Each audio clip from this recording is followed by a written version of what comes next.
Sham, Saturday Bhagavatam class, loud and clear. Pretty loud, I don't know, see how it goes.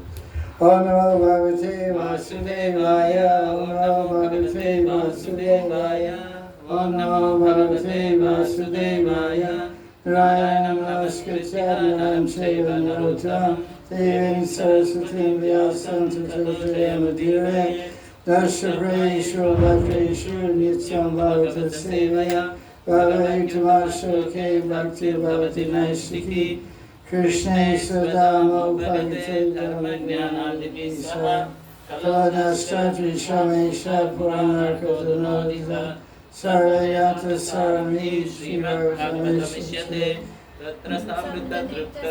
Nayatra Sadhya Krishna Triya Bhagavata Pradeshaki Pradekshaya Nanartakaya Premaya Bhagavata Krishna Shri Anga Tate Srimad Bhagavatam Mahaprabhu Ki Jai. This is Saturday Bhagavatam class, March 7th. Yes, March 7th, 2026, we're starting a new canto, 8th canto, which is full of new stories, but it's the same old story. Because it's all about material energy, and people get envious, and people get proud, and people get demoniac, and people get religious. It's the way the world goes since time eternal. So the Puranas are his ancient histories, but what is ancient is also modern. They say history repeats itself. So it cycles, it's called karma chakra, the cycle of karma. Until you learn a lesson, get liberated to Vaikuntha or Goloka Vrindavan, you have to keep coming back to the material energy, the material world, and facing all this lust, anger, greed, envy, pride, demoniac mentalities, sattvic, spiritual mentalities. So here's a summary of what are the coming attractions in the 8th canto. And we're continuing the story of Manus. Manus are like emperors of the universe, let's say it like that. Like Caesar was an emperor of the whole world at one time. There's so many countries under him. So Manus are emperors of the universe. And they have so many other universes and planets under their control. So they're like big guys. Big Manus, they're very intelligent, very big beings. They're like semi-gods, like you could say. So the whole Purana, every Purana, Skanda Purana, Vishnu Purana, Padma Purana, Garuda Purana, all the Puranas always talk about the history of the Manus, because that's the history of the material world, material energy, which is eternal. So there's a lot of different stories and a lot of Manus. So there are different periods of Manvantara. So we're going to hear about that. And then right away there's 4 chapters, 3 chapters describing Gajendra Moksha Lila. One interesting thing we see in the Puranas, which is common knowledge to Indian people, Chinese people, Japanese people, is the reality and the truth of reincarnation. People in Europe, actually if you read old Bibles, because the Bible has been changed quite a bit over history. There's a lot of esoterica in the Bible, a lot of astrology and Satanism and symbology and pyramids and masons, all kinds of interesting tantric things going on in the Old Testament and New Testament, which were eliminated from different editions of the Bible. But so generally the consensus in modern time since 15th century, Europe, America, and all of Europe and South America, they don't have any idea about reincarnation. Even today, movies in different countries, cinema, and books are always coming out about reincarnation. About some guy or some girl remembers their last life. Just like there was a kid born 25 years ago in Barcelona. He kept saying, my mother, he was a little kid born in Barcelona. He kept saying, well, where's my mommy, where's my daddy? They're American, they're American. And the parents said, where are your mommy and daddy? We're in Barcelona. And he said, no, you're not my mommy and daddy. My mother's name is so-and-so, my father's name is so-and-so. So this went on for like 6 years. They just kind of ignored him. They called him some tantrics. They thought it was ghostly haunted. So one day somebody said, why don't you just go to Radhakund and try to find out what the guy's talking about? So after 6 years old, they came to Radhakund from Barcelona, first time with their kid, the boy. He said, where's your mother and father lived? And they took around town. He showed. He said, in that house. So they went to the house, mother and father, without the kid. The kid was in the car. And they knocked on the door. So what's your name? He said, Preeti is my name. My husband's name is Sunil. And that's what their son was saying. His mother's name is Preeti and his father's name is Sunil. And they said, how many kids do you have? They said, we have 6 kids. How many are living in the house now? 5. What happened to the 6th one? Oh, I don't know, about 7 years ago, he was playing and he didn't come back home one day. And somebody said they saw he was walking towards Barcelona. He was walking towards Barcelona, and we never found him. We sent police and everybody sort of couldn't find him. So apparently the kid wandered towards Barcelona and fell in some lake somewhere and drowned. And the turtles and wolves and jackals ate him up. So there was no remnants, no bodies to be found. So the parents said, well, we got 7 kids, we lost one, it's okay. You have no idea. That worked too much well. What's 1 kid is 1 million. So that kid that died on the way to Barcelona was born in Barcelona and remembered his parents from last life who are still alive. So that's like a big thing in the West. They make books and movies about stories like that. But in India, it's like the whole promise. Like I'm going to ask you now, how many stories of reincarnation have we heard all so far from first canto to 8th canto, to 7th canto? Begin with the first canto. What's his last life? Gandharva became son of the Sultan. He was a Gandharva singer from Gandharva Loka, Baharan or something. We just heard his name in 7th canto. Bahar, you guys have a little worse memory than I do, but anyway, he was in heavenly plans. He made an offense, he got cursed to become a Sudra. He was born as a Sudra. Then what about, who else? What about Jai Vijay? Jai Vijay took birth as Hiranyakashipu, Hiranyaksha, and Ravana, Kumbhakarna, and Dantalakra, and Shishupal. And in Italy, came a girl. No. Sometimes they say Jagai Madan. But you know, that's okay, whatever. Kamsa was Kalanemi. He took birth in Krishna Lila as Kamsa.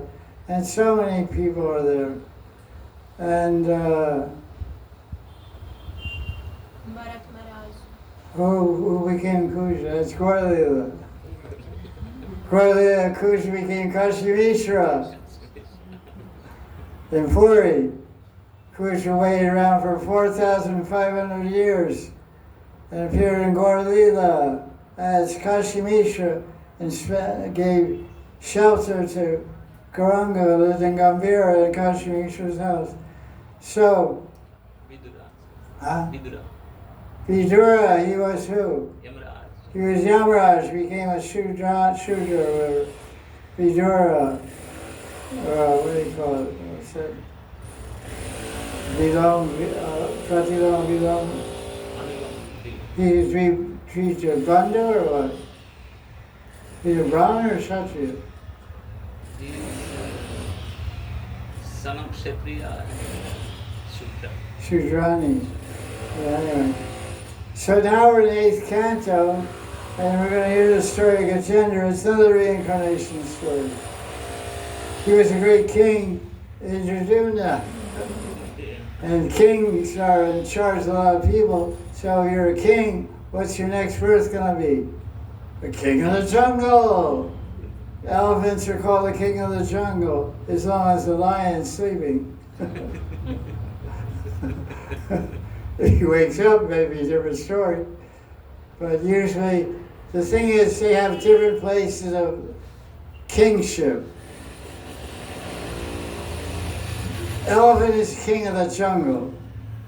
Lion is king of the outside jungle, of the open fields. Lion doesn't go in the jungle. He's afraid of the dark. I don't know about that. I don't think you're afraid of anything. So we hear the story of Gajendra, reincarnation of Gajendra. Gajendra became Gajendra. And Jadbar, he was a great king, and he became a deer, and the deer became a Brahmin. That's in 5th canto, the story of Jadbar. So for Indian people, Chinese people, Japanese people, reincarnation is a fact. It's not a big debate. Don't have to get convinced about it. They know that the Atma is eternal and changing body like everyone. So that's because if you grow up in India, you hear all these Puranas all the time. They're in movies, they're in plays, they're sung about, and they're enacted and live. You see dramas, Ram Leela, etc. And so you grow up with the idea, I've lived before. I mean, people even talk like that before about each other. Yeah, I think you were some demon last life. Now you became my wife. We were in Kurukshetra and I was fighting you last night. Whatever, whatever. They talk like that in Indian households about last life. Or they say next life, I'm not going to be a wife. You can guarantee that. What makes you so sure? I'm sure. Krishna's listening to my prayers. You're a dacoit, so I won't listen to yours. I'm a good wife, so I'm praying, Krishna, if I have to take another birth, no way I'm going to be a wife. I'll be a husband. Or independent billionaire. That's all. That's all these two options. So what else we have in 8th canto? We have a milk party. The demons and demigods churned the ocean of milk and got Mahanidhi avatar. And they all went crazy. And then she bewildered them, she filled them out and gave all the nectar to the devatas except for Rahul. Canto, I guess. You got some Rahul? Only Rahul. Yeah. And the story of Bali Maharaj, and there was a war between the Devas, the good guys and the bad guys, the Devas and the Asuras, and then there was Vaman Avatar and Matsya Avatar, and that's the 8th canto. Really fun pack. Exciting chapters. Fish Avatar, Dwarf Avatar, Knockout Hollywood star, movie star Avatar, Mahanidhi Avatar. Shiva and her had quite an escapade. Mahanidhi, a women can really embarrass the guy if they want to, you know. Because she was a little proud. He told Krishna one time, he said, I heard you had some Mahanidhi Avatar, but I never can get bewildered by any Maya. I'm married to Parvati and she doesn't bewilder me. And she's pretty beautiful. And even Kamadev came to bewilder me and attract me, I burned them up with ashes. So you can't do nothing, Krishna. And he said, you really want to see Mahanidhi Avatar? Just a darshan, nothing important. Are you sure? Yeah, I won't even blink my eye, you know. I'll just sit in dhyan meditation. Oh, look, okay, good. Go. So, Mohini avatar, so I'm going to show you, puffed up guy. So, she was meditating Kailash, and Mohini came by and, jingled her ankle bells. The old story. Ding, ding, ding, ding. And she would look and said, Chris, you're looking pretty good. And then she said, bye. And she went away. And he said, hey, wait. He threw down his tree shawl, threw down his necklace, and ran after Mohini. So where did Mohini run to? She went to all the Shaivite ashrams in India.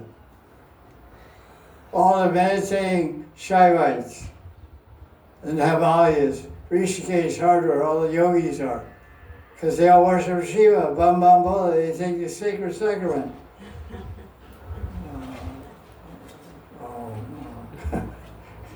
And they worship Shiva to attain Brahmananda. They get it also.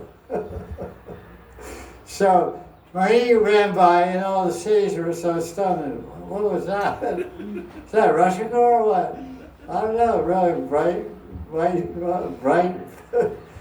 don't know what it was, some girl I think. Who was that? That was Shiva. God, he runs so fast. Shiva. So everyone said, what's happened to Shiva? He's chasing this girl all over the world. So that story is in 8th Canto. That's really exciting. So, of course, some of these chapters are only for adults. So I don't know, you won't be able to come next week. You have to get parental permission first. Bring a letter from your mother and father. So let's look at chapter 1. Prayers of Swayambhu Madan. Everybody's always offering prayers because everybody's miserable. They're trying to get some better deal. So he's glorifying Vishnu, that he's everything, everywhere, inside, outside, up, down, controlling everything. And she's asking him to give some. So now there's a very interesting section, verse 14. 14, 15, 16, 17, 18. We're talking about action. Action means karma. So no one can live without acting. Even thinking is karma. Speaking is karma. Digesting food is karma. Sleeping is karma. And everything else in between is also karma. So it's called karma bandhana. Every breath we take, every word we speak, every thought we think, every word we speak, everything we do, act, think, feel, will, creates action and reaction. So there's a very interesting discussion here in this part of Bhagavatam, which is also described in the Gyan Yoga chapter of the Bhagavad Gita, which is chapter 4 or 5. I think it's chapter 4. Gyan Yoga. When I first read Bhagavad Gita in 1974, most of you were in outer space at that time, orbiting as a mitochondria, trying to find another cell to get connected to. Your cell is looking for another cell to make 2 cells. So I came to this chapter, and it was really a mystical chapter. I couldn't get over how I couldn't get out of my brain forever. It said, one who sees action and inaction, action and action, and inaction and action is a true wise person. I said, what is going on here? The one who sees nothing and something and nothing knows everything. Okay, can you run that back again? One who sees something and nothing and something knows everything. Not only that, there's 3 kinds of karma. What are they? No. Karma, karma, vikarma. What are the three kinds? Have you ever heard of a book, Bhagavad Gita, first of all? Yes. Have you ever read it? No, okay. Seems yes. 19 chapters or 10? 18. When you're 10 years old, right? So what are the three kinds of karma? Karma. Bad, good, in Karma. between. Good karma, bad karma, in between. Mediocre. And good people, mediocre, middle class. Karma, Vikarma. akarma, vikarma. So that's what's described here. Verse 14. Atagre vishya karman ihante karma ketave ihamano hipurusha prayoniham prapadyate. This is the prayers of Manu. He's saying sages perform action to get free from action.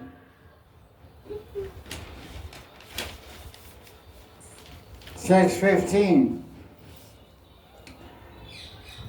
Bhagavan Vishnu is the controller, completed himself, but is not bound by action. Those who follow Vishnu and perform bhakti don't get bound by action. Then 16. I surrender to the Paramatma, who is without false ego, who is intelligent, without desire, completely independent, gives instruction to humanity by his own actions, and is situated in Bhakti Yoga and teaches Bhakti Yoga. That's 16. Let's see what else here. And then, so that's it. Now I want to look at Bhagavad Gita to get some, because I don't know that everyone understands that much about action and action.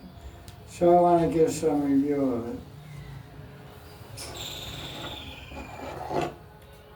So we have some Bhagavad Gitas here. My old friend from 74 has come back to join me. Ritvik edition, original. As it is, as it was, as it will be.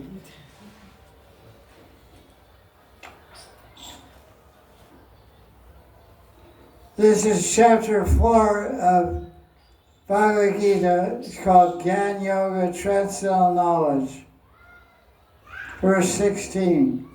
Do you know it? Kim karma. Kim karma kima karmeti kavayopyatra mohita tate karma pravakshami. Yaj. Jijñāsva moksha se shubhat. Thank you. Very good. Even the intelligent are bewildered in determining what is action and what is inaction, what is karma and akarma. Now I will explain what action is, knowing which you will be liberated from all sins.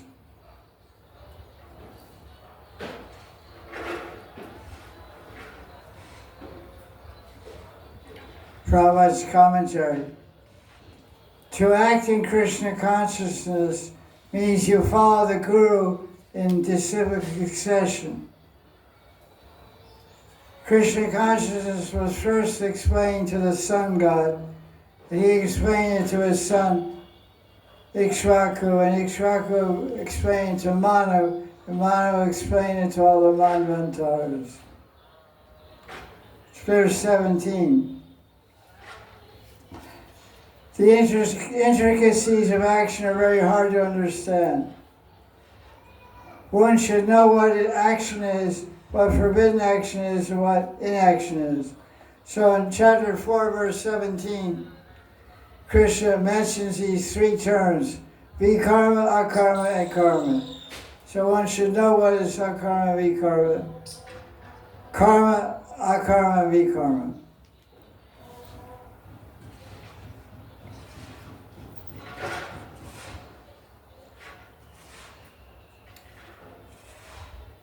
One who knows these perfectly, one who knows that every jiva is the eternal servant of Bhagavan Sri Krishna, has to act in Krishna consciousness. One who is acting in Krishna consciousness is acting on the akarmic level. There's no karma, no reaction, no good or bad reaction. There's only spiritual success. Praying and liberation. Liberation first and praying next. What's the verse that describes that?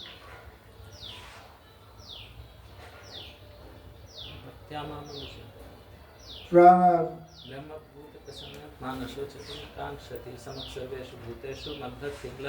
Yeah, we become liberated by bhakti bhajan, then you can get pure bhakti. Mad bhaktim labhate brahm.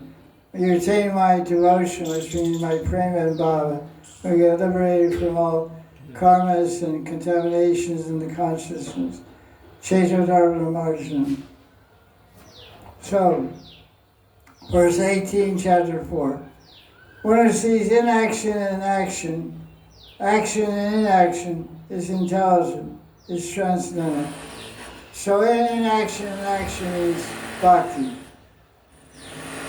We're doing activities, like devotees are really active, but they're not getting any. We're doing all kinds of karma, looks like karma, moving, chanting, singing, dancing, cooking, selling books, everything like it looks material, but it's transcendental, so there's no reaction, so it's not karma. Looks like karma, but it's not karma.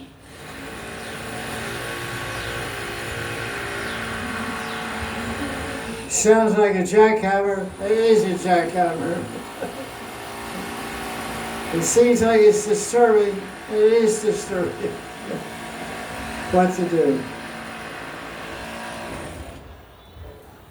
So, vikarma is action which is against Shastra.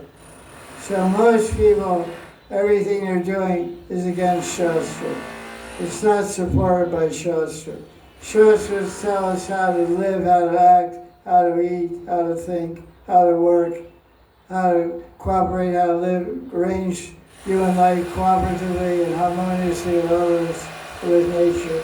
When you're going against that law of God and law of Shastra, that's called vikarma, that's called sin. So you get lots of reaction for that type of ignorant action. So that's called vikarma. V means against karma. It's actions against your welfare, against your future.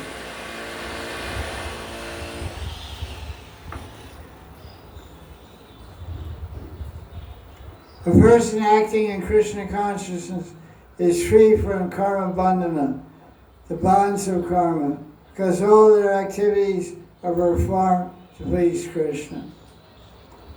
Even when devotees sleep, their sleeping is Krishna bhakti. Their eating is Krishna bhakti. Their bathing is Krishna bhakti. Their dyeing their hair is Krishna bhakti. Whatever. Their shaving is Krishna bhakti. Because it's all related to the material body which belongs to Krishna, is fully engaged in Krishna's service, everything related to it. That's the beauty of bhakti. So it's not too difficult to figure out how to be active, how to be inactive in action.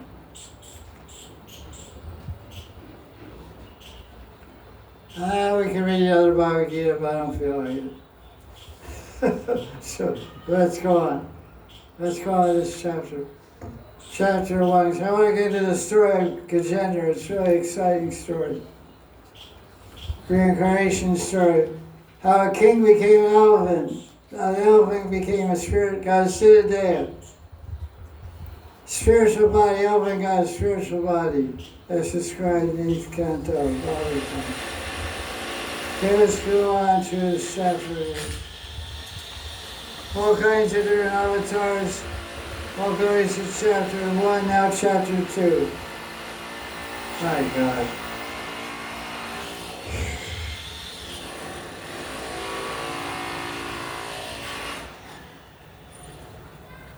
This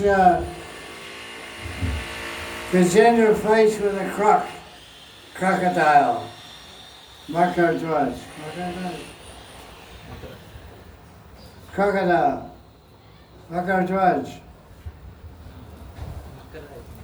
Dwaj means black. Yeah, that's right.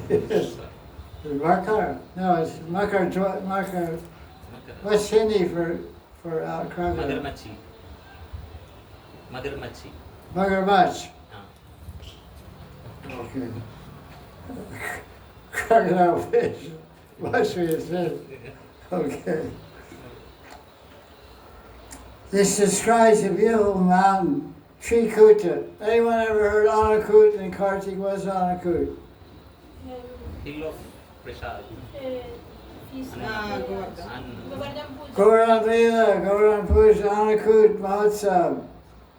Krishna lived at Gaurang Hill. First they offered a big offering to him, a mountain of grains. So small mountain is a kuta, kut. There's three of them together, they're called Trikut. So Gajendra was playing in Trikut, it's described here. And three mountain peaks. It sounds like there's different oceans in the world. What kind of ocean do we have? Salt. What are some of the other oceans? Kira, ghee, Honey, wine. Honey. Wine, vodka, Vodka. honey, wine, milk. So this Trikuta mountain is surrounded by milk ocean. It's not Svetadweep, it's not Vaikuntha. It's in the material world. Must have pretty healthy fish here.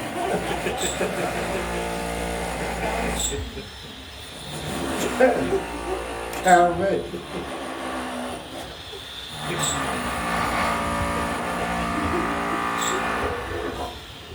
Wow. Psychedelics. Cow bitch.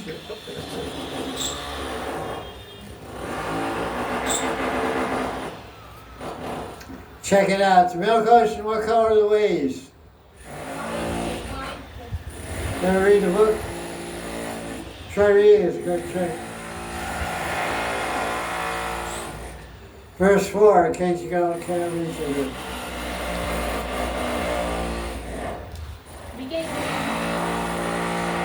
So what color are the waves in the milk ocean? green.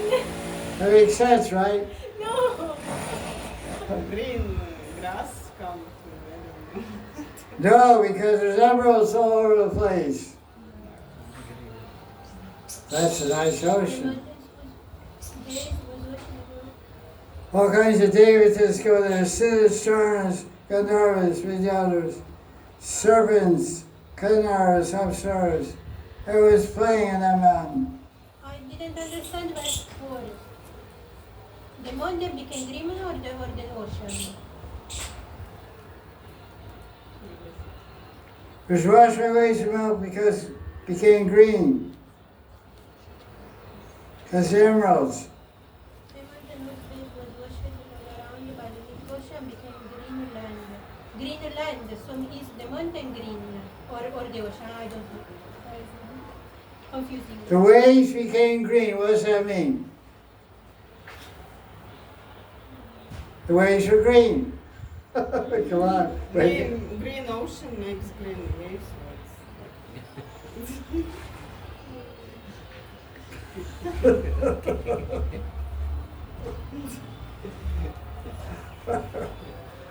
What the hell?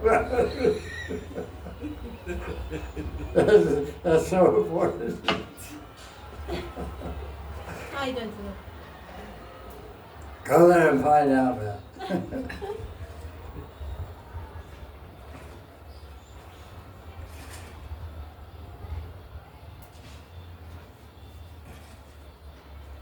Basically, it's like this. The land was covered with emeralds. The land means the beach. So when the waves wash across the beach, they look green because the emeralds are going through the waves.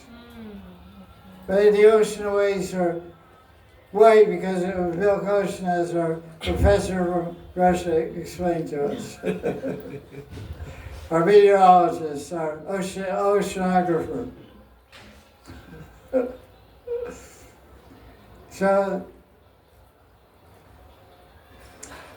just check it out.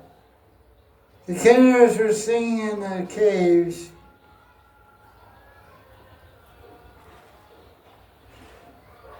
And the caves were resounding. What did the Kinnaras feel? Look at verse 6 and find the answer. They feel proud, envy.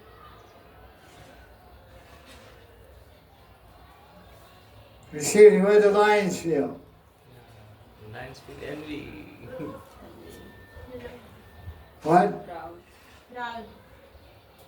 Proud. And also What's envy. he that? Proud. They were proud of their Proud of the strength. strength. Felt envy. And envy also. Yeah. Envy. They became envious to the Apsaras because they were singing. So envy is everywhere, huh? The animals are envious. We know about human animals.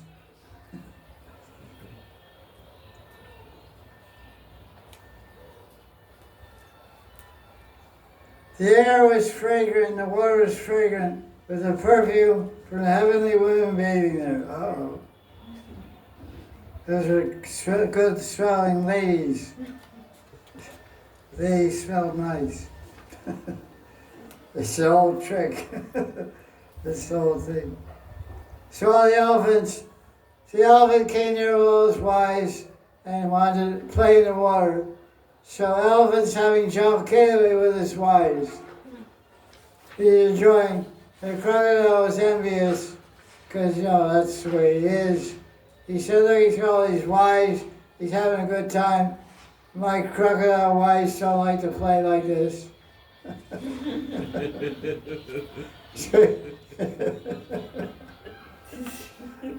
He was envious, so he beat his leg. And dragged him into the water. But the elephant, verse 29, he was going in and out of the water, back and forth. The devotees were very surprised. Quite as a... So, now the other elephants, his wives and kids were too afraid of the crocodile. They couldn't help him. So he started praying to Krishna. Verse 33.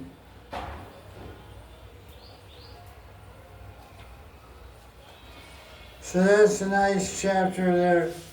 He's having a good time, but all good times come to an end. There was a tragic ending. He almost got killed. And chapter 3 is Gajendra Moksha chapter. Actually, Garuda Purana has a lot of chapters about how to deal with death. When somebody dies in the family. So Garuda Purana explains that when somebody dies in the family in the house, you should call a Brahmin. And the Brahmin should recite the Gajendra Moksha chapter from the Srimad Bhagavatam, chapter 3, 8th canto. It's not very long. It's only about 32 verses, chapter 3. And 28 of those verses are the prayers for Gajendra and Prarthana. So they're nice prayers glorifying Bhagavan Sri Vishnu. So that if someone chants those with someone who's just died, they get to live, they don't go to Yamaloka or something like that. There's some benediction. It's very famous, Gajendra Moksha Leela. It's almost like when somebody dies, it's automatic. Any Hindu family, they call in Brahmins to chant this chapter.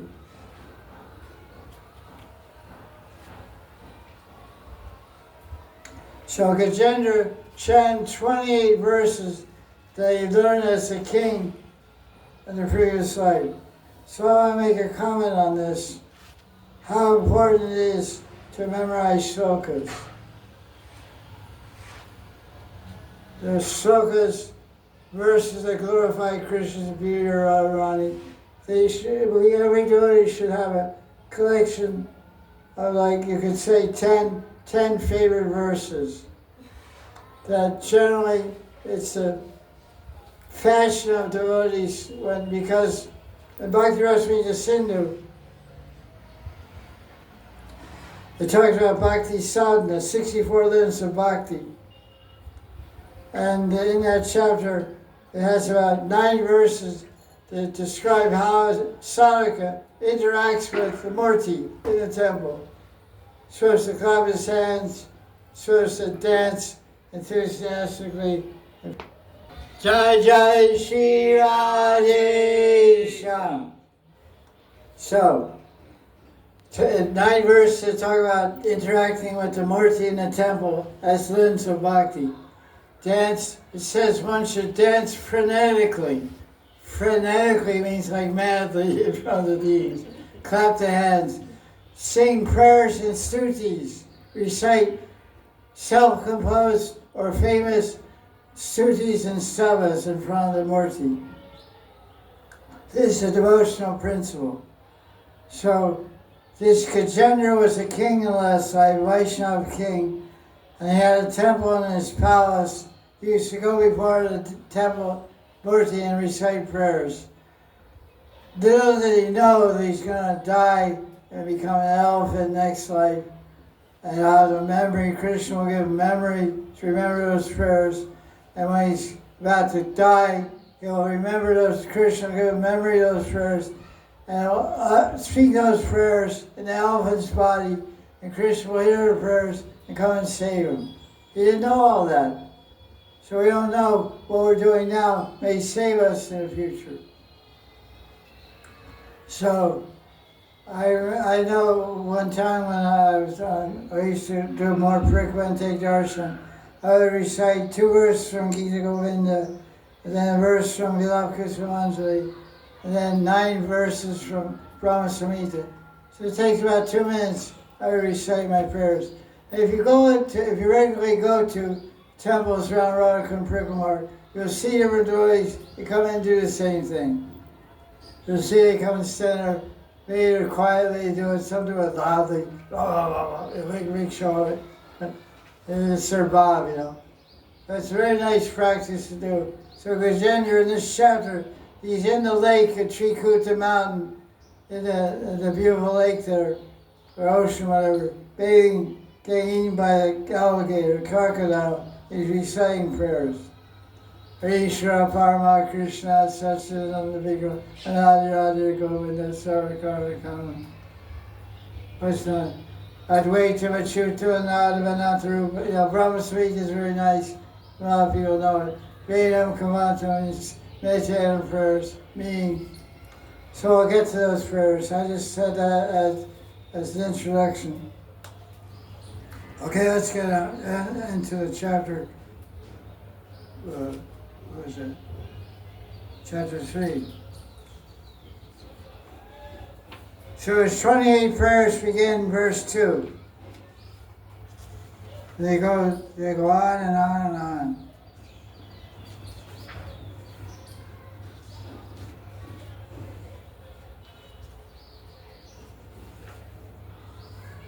A lot of prayers. Prayers to Paramatma, prayers to all different personalities.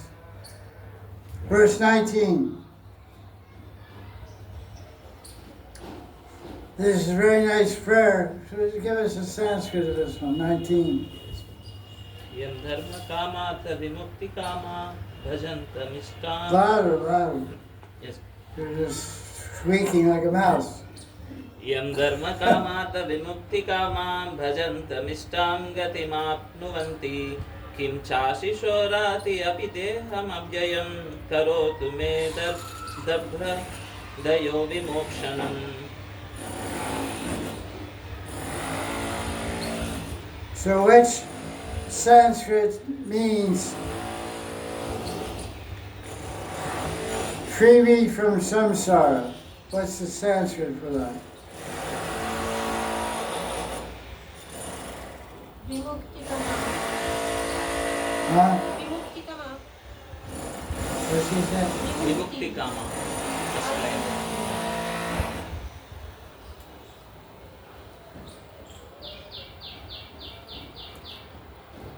What's the Sanskrit that means give me a spiritual body? Mokshana. No. Abhideham avyayam. Deham. Mm-hmm. It's in Shastri. Deham.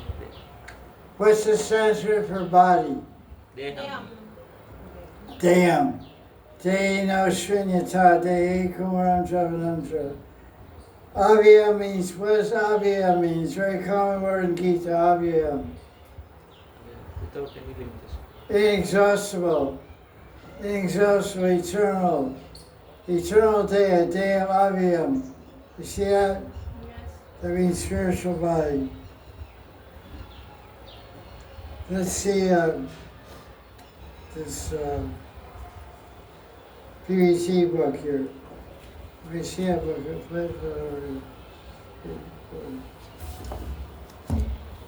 319.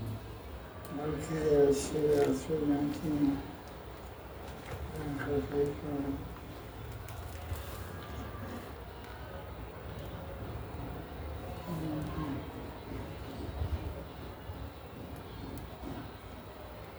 Nice season. This is Chaitra Maya. This is supposed to be spring.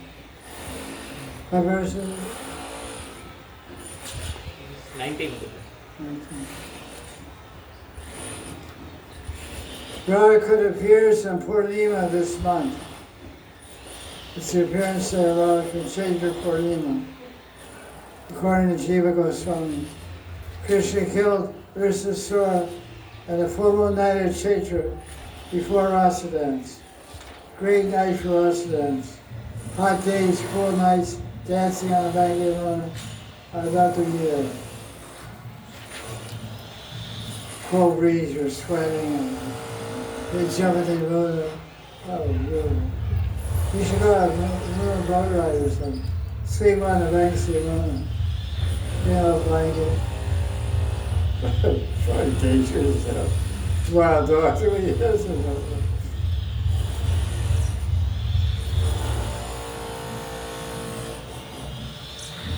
Okay. Oh my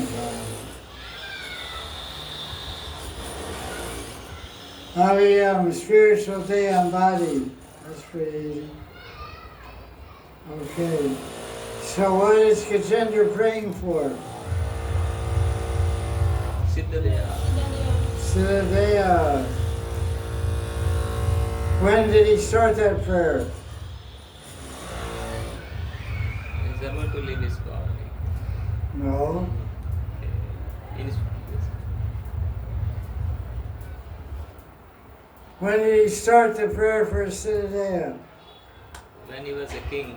When he was a king. Because it's a prayer he memorized as a king. So as a king, he's not praying for another 100 wives. He has 100 wives. King Indrajuna, maybe 500. And he's saying, that's good, man. I'm going to go get out of here. I want a spiritual body. So he's again guy's got 10 wives. Again, he's praying for a spiritual body. The number's increasing at least. Now 100 as a king. Now as a king over until I had 10. So next life, I have one. And I'm praying, Krishna, I have one. Give me a spiritual body. Okay. I tortured you with 100. I tortured you with 100. I tortured you with 10. I tortured you with 1. Now, okay, get out. I'm done with you. Now, you other guys, I'm not done with you. Krishna's so mean. How did he do that?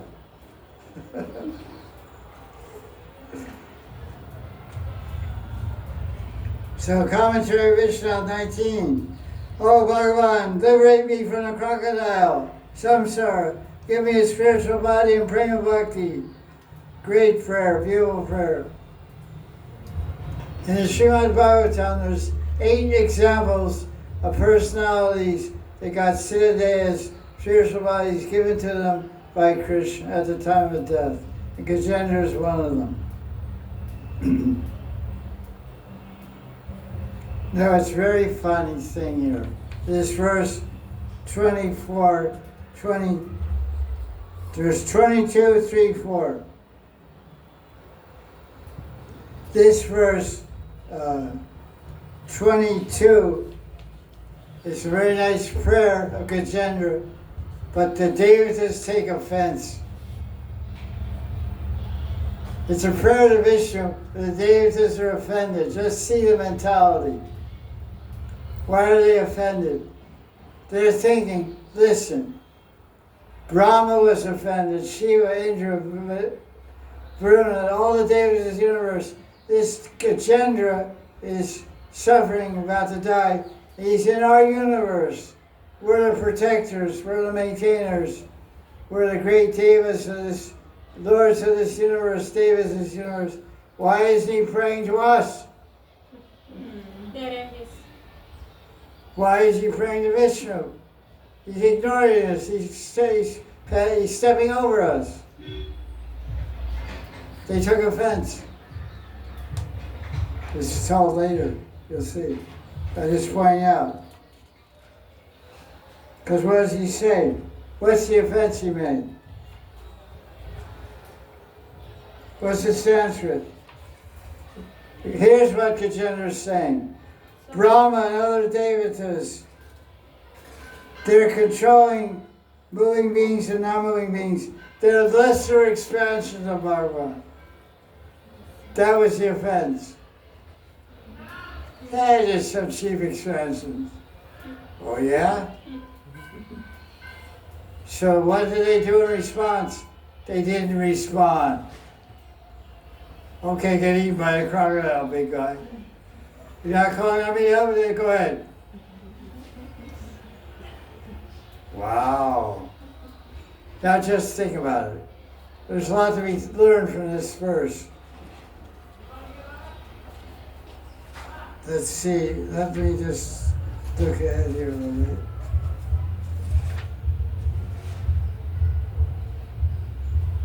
Look at verse 31, page 48.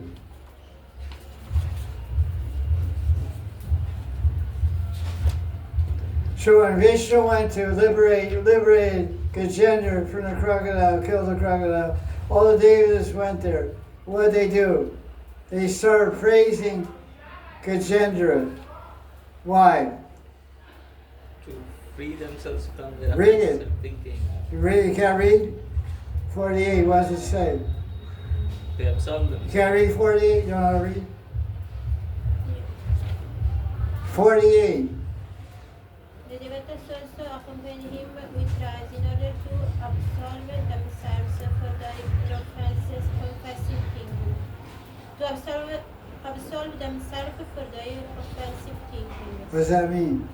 Means that they wanted to be free from the reaction of their offensive thinking. Yeah, he was dying and they didn't come to help him. Imagine somebody's drowning in a lake and you're an expert professional swimmer. You're standing on the banks. Oh, you know who I am? Yeah, you're going to glorify me? No, okay, drown. Yeah.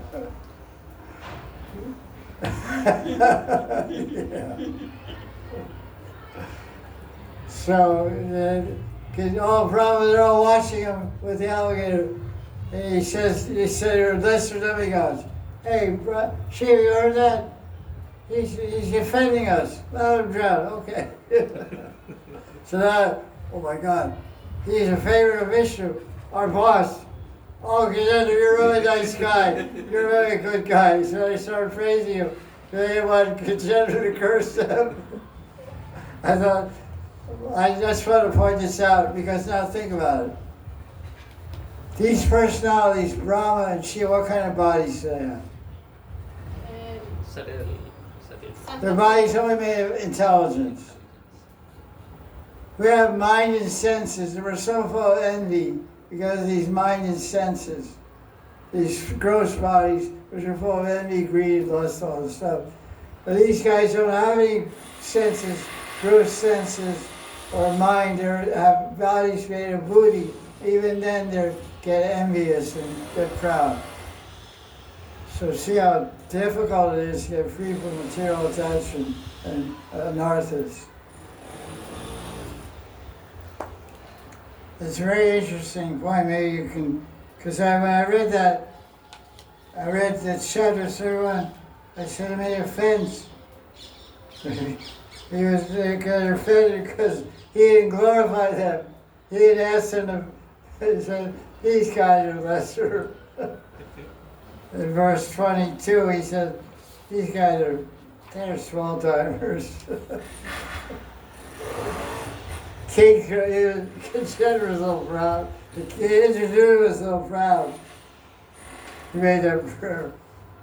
That's why he got it up in Alpha again.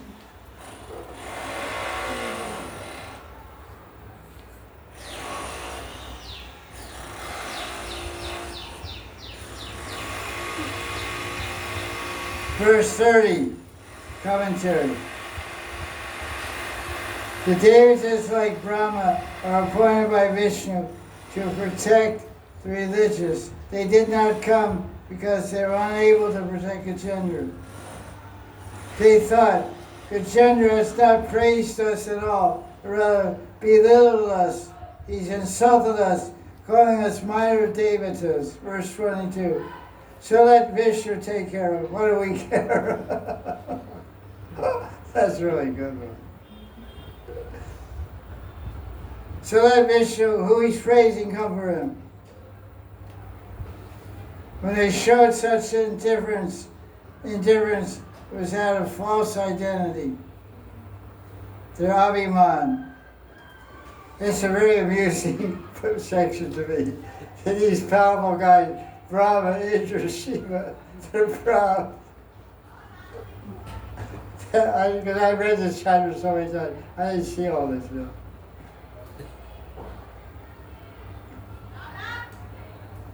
So he cut his nose off and stuff.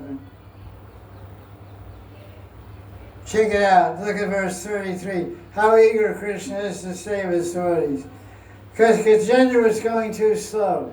How fast is Gajendra?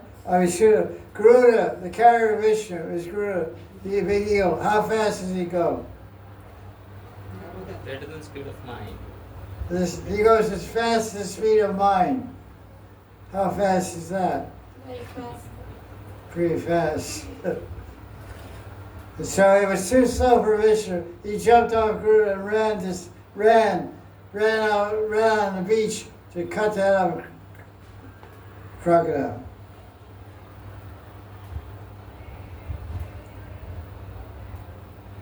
Wow.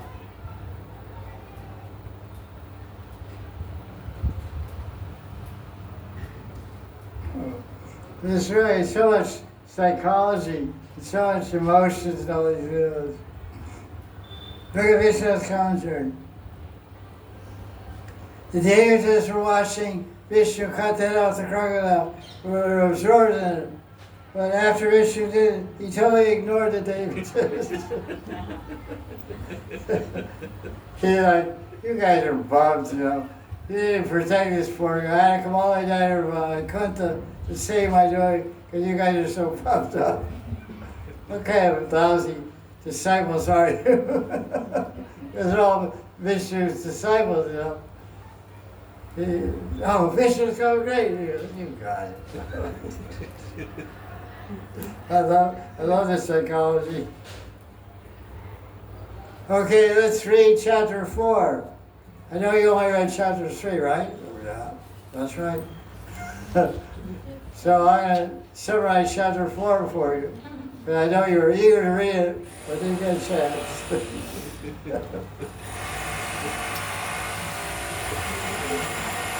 The crocodile was also cursed by Deva Muni. He was also a Gandharva. There is also a king, King Hu. Ooh, ooh, ooh, ooh, ooh, ooh. So, he was a clever guy. He was a Gandharva playing with some girls. That's okay. But for some reason, he pulled the guy's leg. You know, when guys get with girls, they get a little crazy, you know. They do crazy stuff. They get real proud and stuff. She wanted to show up. Hey girls, look, I'll pull this Rishi's leg. Yeah, go ahead, yeah, go, cool. So he pulled his leg. He said, hey, don't mess with me, man. Stop. Become an alligator, you stupid. Become a crocodile. And the king hula song, man. That's not cool. Okay, do something to modify it. Okay, Vishnu will come and kill you and liberate you. Oh, thank you.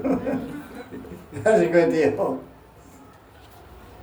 My God, these guys are full around. Introducing how he became an elephant. How he became an elephant. There's something I was trying to find out. Watch out, guys. Where you got a crocodile.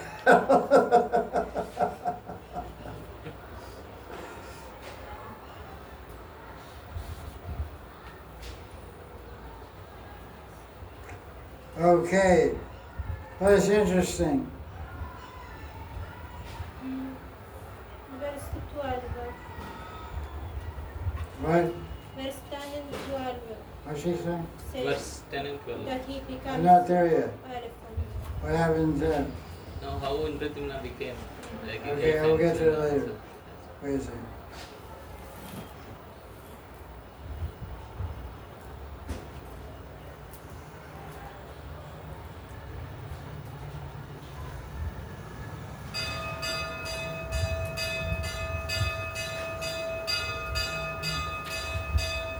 This is interesting because verse 6, chapter 4, 8th canto, read the Sanskrit. गजेन्द्रो भगवत्स्पर्शात् विमुक्तो ज्ञानबन्धनात् प्राप्तो भगवतो रूपं पीतवासश्चतुर्भुजा. Gajendra Bhagavat Sparsha, Prato Bhagavat Rupam. Prato means acquire, obtain. Bhagavat means to transcendental, like Bhagavan, form of Bhagavan. So he was touched by the Lord, he got a spiritual body. But in the description of the Leela, he wasn't touched by the Lord, because the Lord showed through his chakra. So without the commentary, you'll wonder how Shukadeva Goswami is saying that Vishnu touched Gajendra. Because Gajendra had been touched directly by the Supreme Lord. Touch generally means hands. We touch someone with our hands. But we can also touch with our voice and with our mind. So Vishwanath expands our understanding of the meaning of touch in his commentary. What's he say?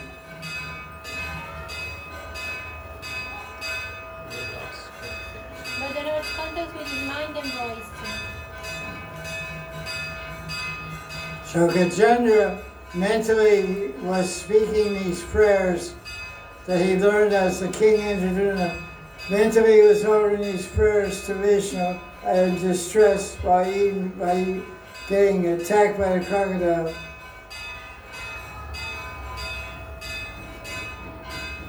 I mean, he was speaking them. His mind was thinking of the Lord, and he was speaking. So his mind was thinking of the Lord, so his mind was touching the Lord with thoughts. You can touch someone with thoughts. It's called telepathy, mental telepathy, ESP, extrasensory perception. ESP, mental telepathy, broadcasting your thoughts to another person. And by voice, hey you, hey Gopal. So you're across the street, but when I call your voice, I touch you. If my voice touches your ears and touches your eardrum, you look my way, I go, come here, you come. So you can touch someone with your mind and with your voice. So that's what prayer does. When you pray to Guru or Krishna or Radharani, we're touching them with our mind and voice. Very important verse about meditation of this morning. 8th Canto, chapter 4, verse 6. Very significant commentary by Vishnu Chakravarti. How to touch Bhagavan. Everyone wants to be embraced by Bhagavan, touched by the Lord. Like Dhruva Maharaj got the conch shell Vishnu on his cheek, and Prahlad got the hand of the Srinath on the top of his head. You want to touch the Lord. Durga and Madan were embraced by Chaitanya and Nitai. Gajendra Bhagavat Sparsha. So he touched with the voice and with the mind. Mental touching. That's why I said all the senses only work because the mind is connected to them. So that's why when we dream we can taste, we can see, we can hear, we can touch. All the sensual functions that we do in the gross body, we can do in the subtle body when we're meditating. So when we're meditating, if Krishna holds our hand and pulls us into the flower bed, we can feel it in our mind. If you have high level of consciousness. Mental perception is more profound than sensual perception. Because there's mental senses, devatas are the mental senses, and the gross physical senses. So they only by the cooperation of the devata in charge of that sense, and the subtle mental sense, and the physical sense, we attain perception. Gross perception. The subtle perception is attained by meditation with the mind and with the assistance of the Paramatma, who is controlling all the devatas. This is the principle of dhyana meditation. It's a high yoga principle mentioned here, 8th Canto, chapter 4, verse 6. Very important verse about dhyana meditation, little smarm. You see it? Now?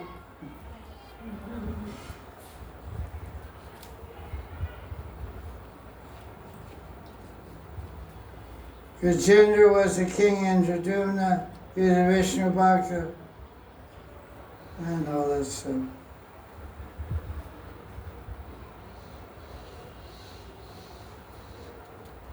Agastya Muni came there. King Indradumna didn't receive the king. The sage got angry, cursed the king, and become a dove. Elephant. So that's what happened. But yeah, memory of his past life, he was an elephant. Usually death destroys one's memory, but because of bhakti, remember his past life.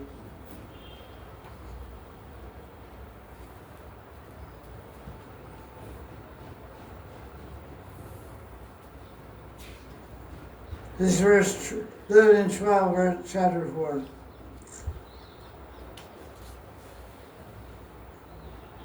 It's interesting.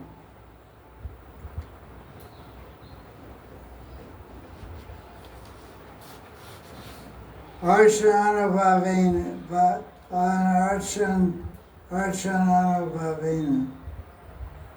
What does anubhav mean? Experience. Yeah, that's right.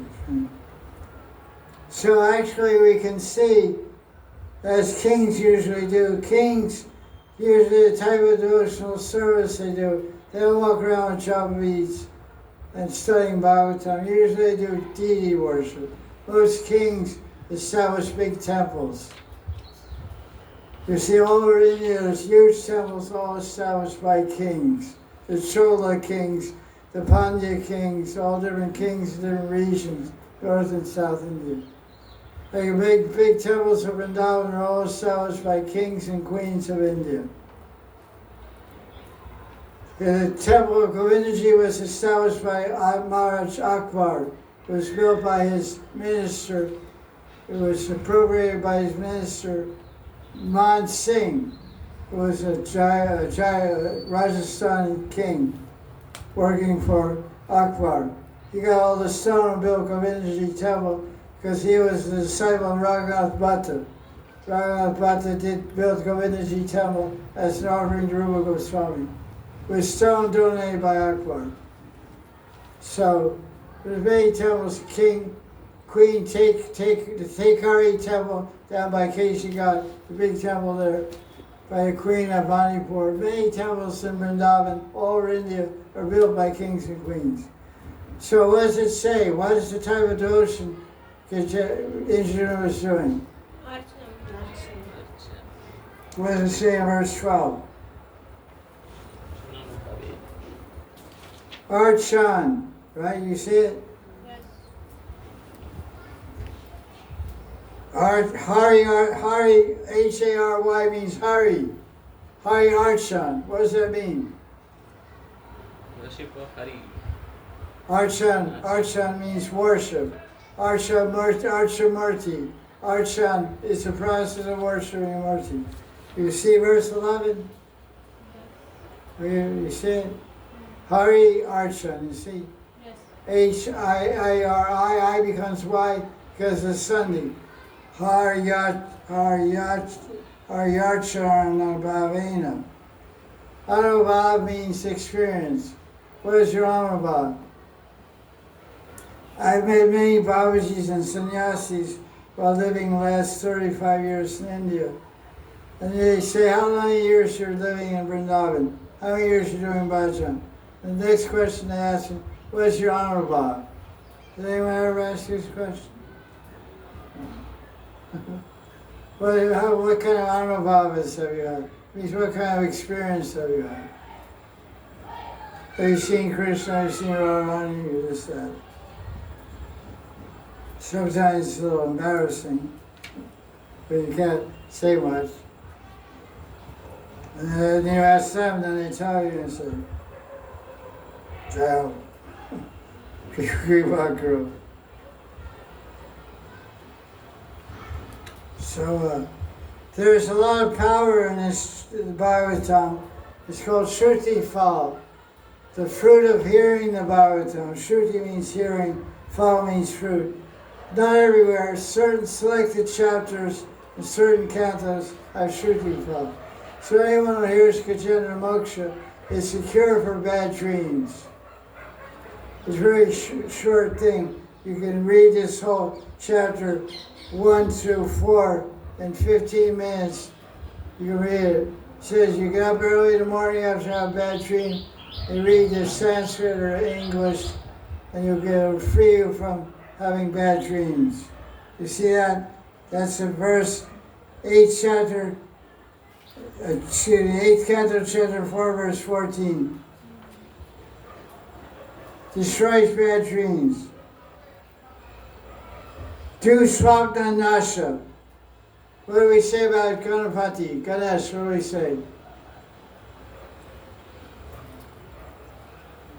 Sarva Vigna Vinashan. Sarva Vigna. Vigna means operads, difficulties, obstacles. Vigna. Vinasha. Nasha means what? Destroy. So what does it say? What does it say there in verse 14? Sanskrit for bad dreams. Look at the verse. What's the word for bad dreams? Do, Swapna means dream, and do means do, D-U-H or D-U-R means bad or difficult. So Dusrata means bad dreams. Nasham means destroy. What does Shinvita means? hearing. Shinvitam. Hello, anybody awake out there? Here. To hear. Here. Shinvitam Swakata Krishna. Pandya Shravana Kirtana. Vriyanta Ekstari Vajrani. Vidanati Sritsata. Hearing about Krishna purifies the heart. So a very nice Sanskrit. You hear this, Varya means the glories. To Sravana, bad dreams. You have bad dreams. Get caught for Gajendra.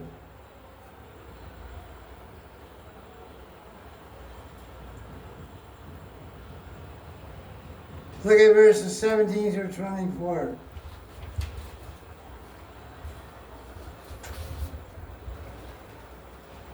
(17 through 24).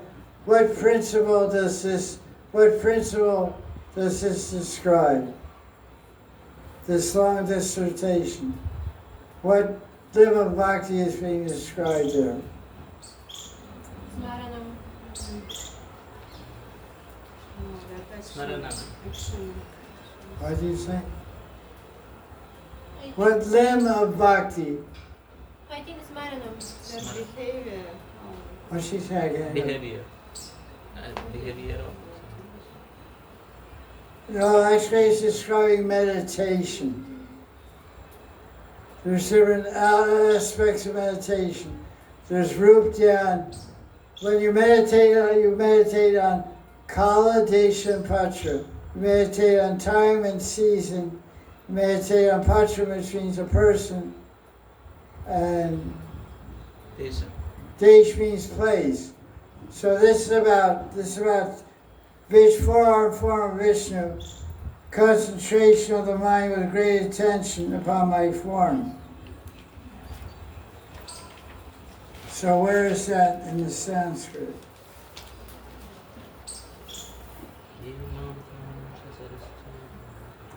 Swaranti, look at the last line of verse 24.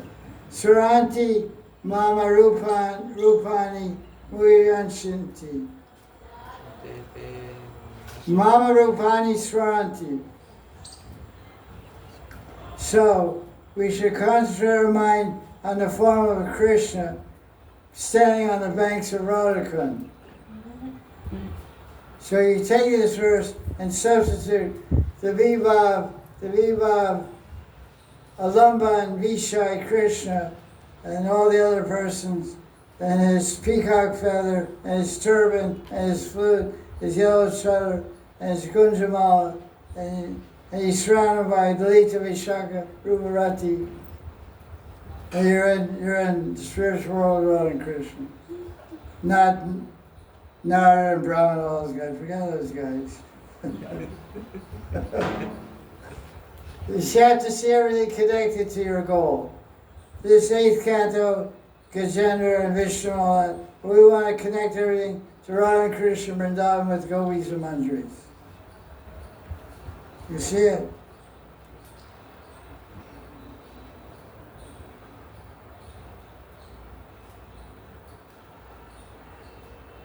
So look at this extra, forget about ghosts.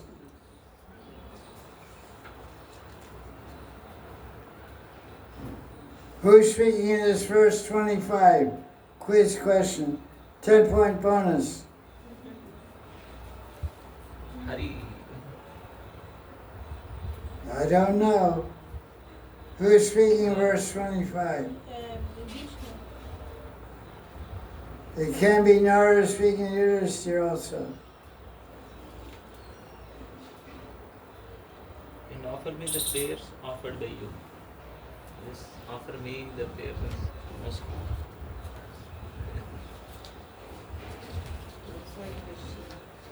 Okay. I sit corrected. Vishnu. Must be. O King, Indrajuna, I'll give residence in the spiritual world. What is the Sanskrit for that?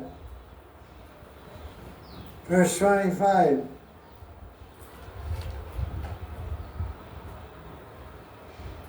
Hello?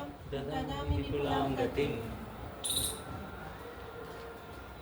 Sanskrit, I give. What's the Sanskrit for I give? Dadami. Dadami, verse 25, page 57.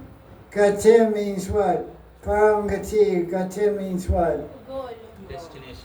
Destination. Be full means what? I don't know. Excellent.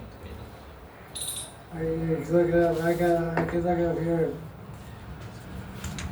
What verse is that? What chapter? 25. Fourth. Fourth chapter. Oh, I got it right here. Fourth. Yeah. I got it right here. This third chapter. Oh, third. My eyes are not that good, actually. It's pretty bad. Not that good. Let's throw in the glasses. Not yet. Right across 90. I'm a fighter. Blind fighter.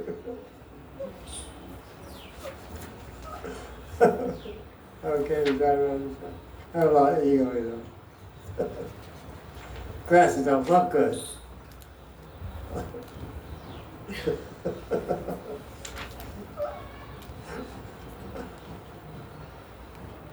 Okay. Be full up, what does it mean? Eternal, unlimited. That's what it says. Eternal, unlimited.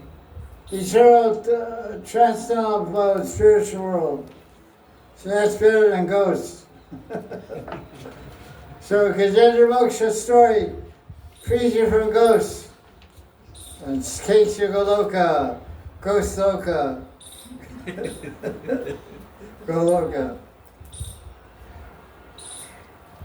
Vam Stuvanti. Stuvanti means prayers. Well, here's my prayers. O King, I give eternal residence in the spiritual world at the end of life. If a person rises from bed at the end of night, not 12 o'clock noon. End of night means sunrise. And hours of prayers. So tomorrow morning, get up at 5 a.m. Open 8th Canto Bhagavatam, chapter 1 through 4, no, chapter 3, verse 2 through 28, 29, 27 prayers, and I won't see you next week.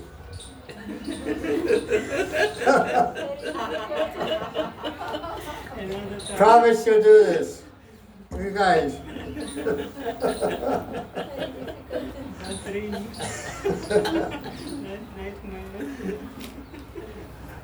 So next week, you diligent, sincere, studious students, please read what chapter? Third chapter. 5, 6, 7. Oh, the 5, 6, 7. 5, 6, and 7. Study like you did these last chapters, only more intense. Jai Jai Shri Ram. Thank you so much.